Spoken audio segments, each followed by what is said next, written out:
За өчигдөр баяжмлын зам хааснаар маш тодорхой мэдээллүүд олон нийтэд хүрлээ. Олон нийтэд маш том зүйлийг эндээс алдаж байгаагаа бид нэр ойлгож авлаа.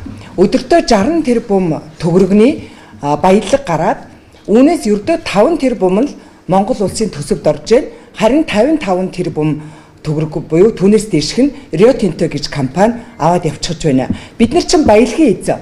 Хэрвээ 34% үнэхээр л эзэмшдэг бол хуулиараа энэ өдөрт гарч байгаа 60 тэрбум төгрөгийн баялагаас одоо 20 тэрбум 20 гаруй тэрбумыг Монгол улс хүртэх ёстой. За гэтэл энэ мөнгө хаачсан бэ? Монгол улсын төсөвд өнөөдөр орж байгаа өдөр болгоо орж байгаа тэр 5 тэрбум төгрөг нь Rio Tinto-гийн зээлийн хүнд зөвхөн зээлийн хүнд төлж байгаа 15 тэрбум төгрөгөөс 3 дахин бага мөнгийг баялагын эзэн Монгол улс төсөвдөө авч байна.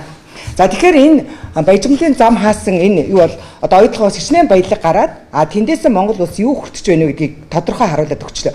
Ердөө Монгол улсад ашигт малтамлын нөөц ашигласны төлбөр бүх татварыг нийлүүлээд 10% хүрэхтэй өгөөтэй л ордог юм.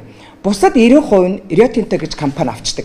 Мэдээж 66%-ыг эзэмшээд шууд 90%-ыг нь авчиж болохгүй учраас зээлийн хүү, менежментийн төлбөр, үйл ажиллагааны зардал гэдэг одоо маш их юм зориудын зардлуудыг бий болгоод ингээд Монгол улсад нэгс төрөний ногдол ашиг хүртээдгүй. Өнгөрсөн 13 жил болж байна. Өнөөдөр оюу толгоогоос баяжмал гараад 13 жилийн хугацаанд 34% эзэмшигч Монгол улс нэгс төрөний ногдол ашиг аваагүй.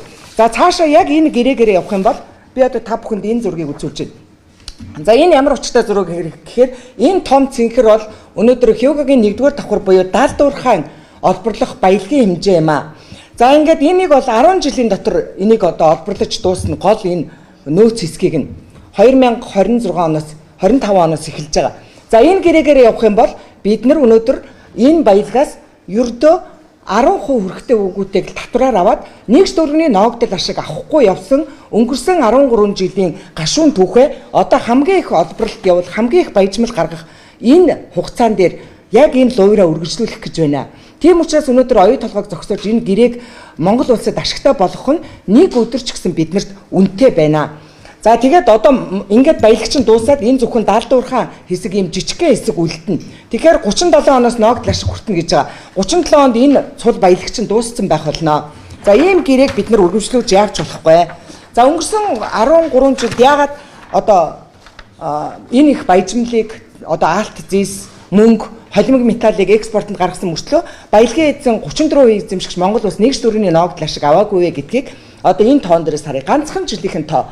За яг энэ дээрээс одоо энэ баяжмал тийм ээ хилээр тэр өдөр болгон 60 тэрбумын баялаг гараад байгаа. Тэр баялагын орлого нь хаашаа ордог юм бэ гэдгийг одоо би үзүүлье. 2023 онд за ийм хэмжээний баялагаа зараад ийм хэмжээний орлого олжээ. За үүний одоо 40% нь хувь нийлүүлэгчдийн зээл гээд 40%-ийг авчиж байна. Дахиад төслийн зээл гээд 13%-ийг. Энэ хоёр зээл нийлээд 53%. За нийт нөгөө борлуулалтын чинь талаас илүү хувийн зөвхөн хоёрхан зээл аваад өвчиж байна. За үлдсэн 25%-ийг нь үйл ажиллагааны зардал гээд дахиад Rio Tinto одоо менежментийн зардал энэ дээр орж байгаа шүү дээ. За дахиад 12%-ийг нь энэ цэнхрээр капитал зардал гэж суудгаад авчиж байна. Ингээд Монгол улсад хүртэж байгаа нөгөө 10 хүрэхтэй өгөөтэй чинь энэ ногоо, энэ саарлах хоёр. Ашигт малтамлын нөөц ашигласны төлбөрт 5%. За бүх татвар одоо ажилчдын нийгмийн даатгал, цалин, хөлс юу гэдгийг улсад оруулж байгаа бүх татвар нийлээд 5%. Ингээд энэ их баялагыг гаргаад ердөө энэ 10% чинь л Монгол улсад орж ирж байна. Бусд нь бүгдийг ингээд зээлийн хүү, одоо хувь нийлүүлэгчдийн зээл, төслийн зээл, үйл ажиллагааны зардал гээд зардлаа зориудаар өсгөөд капитал зардал гэх мэтэр ингээд Rio Tinto гэж компани авчиж байна. За энэ гэрээг өөрчлөхгүй бол одоо энэ саарлаар том саарлаар тэмдэглэсэн энэ бол оюу толгоогоос гарах нийт баялагын хэмжээ. Өөрөөр хэлэх юм бол түрүүн тэр цэнхэр дээр харагдсан шүү дээ. Энэ их баялаг тийм ээ. Энэ цэнхрээр одоо даалдуурхаагаас гарах баялагын хэмжээ шүү дээ. За тэгэхээр энэ чи одоо 26-аас 36 оны хооронд хамгийн их өндөр одоо баялагыг хамгийн их баялагыг одоо цул хэсгийг нь олборлох гэдэг шүү дээ. За гэтэл одоо энэ бол саарлаар ингээд оюу толгоогоос гарч байгаа баялагын хэмжээг тэмдэглэсэн. Монгол улсад төлж байгаа татвар нь энэ доор байгаа энэ улаанаар нэг цэг шиг улаан.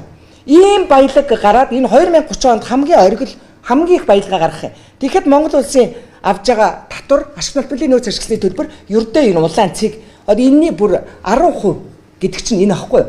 За тэгэхээр бид нар өнөөдөр энэ оюу толгойн баялагч нь дахиж сэргээхдэггүй, ургахгүй, нөхөн сэргээхдэггүй баялгаа Өнөөдөр оюу толгой шиг юм том нөөцтэй орд байдгаа түүнээс 7 дахин бага одоо Эрдэнэттэйч дүүцэх хэмжээний том орд илрээгүй байна.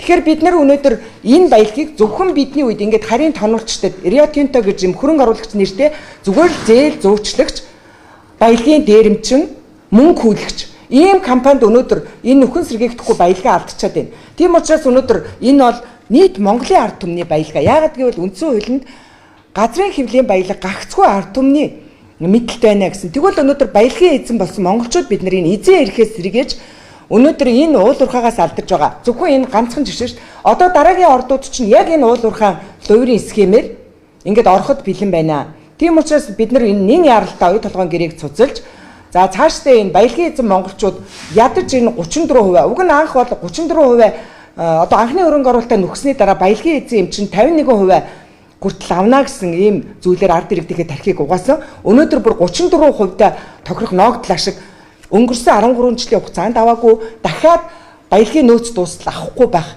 Ийм луурын гэрээ байгаа учраас бид нар энийг өөрчлөх ёстой гэсэн хатуу шаардлагыг тавьж байгаа.